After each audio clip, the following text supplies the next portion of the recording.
Welcome to my review of the new glorious Model I wired gaming mouse. I have been critical of their mice in the past for poor quality control and being a bit overhyped. Will this change with the Model I? Find out now. So let's get started with the dimensions, which are not on their website. So these are estimates. I measured this at approximately 130mm long, 60mm wide and 50mm tall, and it weighs a nice and light 69 grams without the cable. The width measurement I'd like to point out isn't including the thumb rest. The mouse has 9 programmable buttons and a lovely 2-meter paracorded cable. The shape here will probably look familiar to many mice that have been around for eons. It's a very palm grip focused design that is wonderful for those that like to get a real nice firm grip on their mice, as if that maybe one day the mouse will just fall out of their hands and disappear and never return. Which is why I love this shape. It's incredibly snug, all my fingers have a place to rest. The thumb rest on the left side is comfy and the side buttons are well placed so that my thumb can just slide in like it's being tucked into bed at night and given a little kiss. On the right side it's the same, my fingers are supported nicely, which keeps my hand in a nice natural position. Sometimes with more ergonomic shapes I tend to find that there's maybe areas on the shape that can start putting a lot of pressure into certain parts of my hand, especially in the area under my thumb. Here it is not the case, the whole thing is very snug and causes no pressure or any issues at all. The coating here is a soft matte texture. I'd say it's a bit softer than some of the other mice I've used. I can see it getting a bit sticky during the hotter climates, but as I live in England and well we've had our summertime, it was like one day, it was like half a day because it rained. It kind of did okay, but I would say that maybe in hotter climates it could get a little bit sticky. There are holes in the base of the mouse which should help supply some much needed ventilation. The mouse 1 and 2 switches are using the KLGM 8.0s, which feel an absolute treat. These are very crisp, consistent and are somewhat perfect. You really do notice how good these switches are once you've used something terrible. One of the cool gimmicks with this mouse is the removable buttons. And you know what?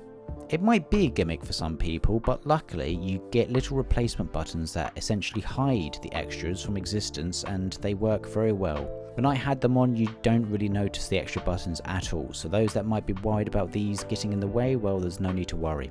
You also get some additional shapes for these extra side buttons, which is good, so you can pick something that might be a bit easier to trigger or one that can still be triggered but maybe a little bit further away. The extra side button, so the one that sits down next to the mouse 4 and 5, comes in 3 versions. A flat for those that don't want an extra button, a regular one that is sized the same as its friends, and a slightly extra longer one for those that want something that sticks out a bit more so it's a bit easier to reach. The same works for the sniper button. I call it that because I've been brainwashed by terrible mouse marketing after all these years, but they do refer to it as just a thumb button, which is probably a lot better. The functions of these buttons are controlled in the software, which I'll get onto a little bit later. Regardless of what you choose, it's nice that they've gone for something that, tries to fit everybody's tastes instead of just maybe perhaps one interchangeable choice and that's it. The Logitech G Pro Wireless, the original one, had this function as well. I believe on the right side you could change and remove the side buttons. I do feel like it did it a bit better because on this one some of the buttons can be a little bit tricky to remove and sometimes they can be hard to actually line up and slot in. This is just me being picky though. One thing I have noticed after some time though is that the thumb rest and the buttons surrounding it can be a bit tight. I can use all the side buttons very easily, but it is very snug with my thumb. There is really not much wiggle room. So anyone that has thicker thumbs might find that they will accidentally trigger these by mistake, or might just find that the thumb doesn't nestle inside as comfortably as it should. The scroll wheel is also really good. It's consistent, the notches are really nice, and the switch is consistent also. In fact, it's just a perfect scroll wheel for me. It's high quality and fantastic. There's nothing more for me to really say. I was expecting a subpar scroll wheel as some of my previous glorious mice haven't been great, but for this one it is fantastic. For the feet, you get 6 PTFE feet, 6. They are all spread around the outside of the mouse, enabling a very nice and consistent glide. The other thing I found with these designs of mice is that there's often times when I feel that the bottom isn't supported enough, which would then mean the bottom will drag along the mouse pad. Here though, because of the 6 feet, there's a very good amount of balance across the whole mouse. There isn't even a sensor ring, and honestly, I don't think it needs it. I feel like the extra feet help maintain a good amount of distribution and balance to a mouse shape that is somewhat heavily affected by these things. The cable is a lightweight paracorded one. These cables are a must-have for any gaming mice as a standard these days. This one is fantastic. I've never needed to use a bungee for it. There's very few kinks in it, and it's been flexible and unnoticeable from using it straight away, so it's fantastic. The Glorious software is one of the few that don't annoy the hell out of me with unnecessary bloat. Everything in it is well laid out. There's all the normal functions that you need, such as changing the lift-off distance, the debounce times, the DPI stages, polling rates, key binds, and lighting. So you also have the binds area where you can add functions to the extra side buttons if you wish.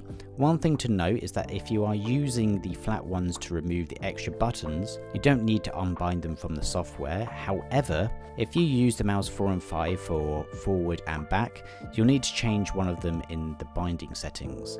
They have the extra side buttons, so the one that's the lowest down, as the back button, and the middle one set as home. So just be aware that if you ever replace the bottom one just to be completely flat, it might not work as you'd expect.